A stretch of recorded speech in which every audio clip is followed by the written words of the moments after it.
உன்னதமானவரே, நான் உம்மை நம்பியுள்ளேன். தயவால் நான் அசைக்கப்படுவதில்லை. உன்னதமானவரே, உம்மை நம்பியுள்ளேன். உம் தயவால் நான் அசைக்கப்படுவதில்லை.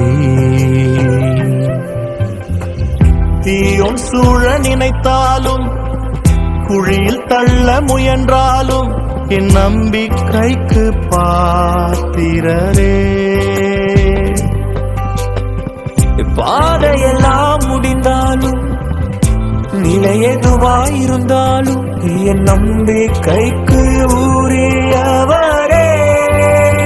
எல்லா சூழ்நிலையிலும் அவரையே நம்பியிருக்கிறவர்களே, அவர் ஒரு நாளும் விட்டு விலக மாட்டார், ஒரு நாளும் துரோகம் செய்ய மாட்டார், நம்மை ஏமாற்ற மாட்டார். சொல்லுங்க கைகளை உயர்த்தி, இயேசுவே நீரே என் நம்பிக்கை.